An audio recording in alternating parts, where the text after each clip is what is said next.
最近这几年，愈来愈多人伫咧耍遥控无人机。交通部民航局按算要修法，放令14岁学生会当提早来学操作。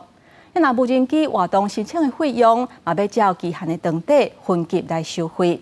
期限3个月以内要收到8000块。这个消息一日出来，是引起部分民众的不满。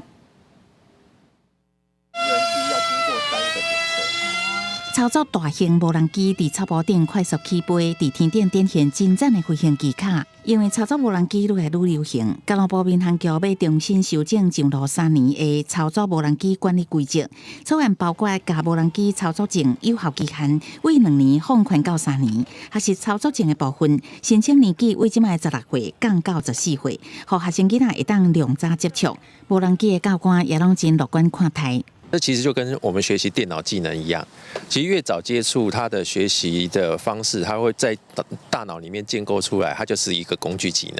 所以我们真的需要提早去训练这些。所以其实我觉得降到14都还不够。无人机教练讲，无人机的应用领域多元，除了休闲娱乐、空中摄影、场地探勘，佫会当伫各方作战任务担任重要角色。相关人才培育当然爱向下定金。不过草案当中嘛规划，加目前有效期限3个月的无人机 活动申请审查费500块，调整为依照申请期限的长短分级收费，一礼拜内维持500块。不过1个月内调到2200，2个月4800，3个月爱8000块起16倍，互部分爱算的人感觉无合理。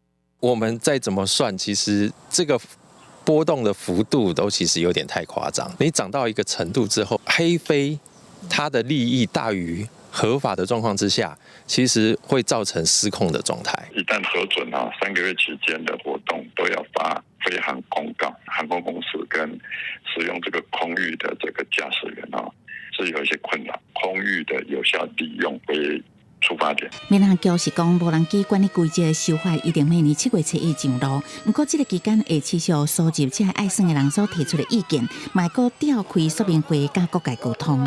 记者综合报道。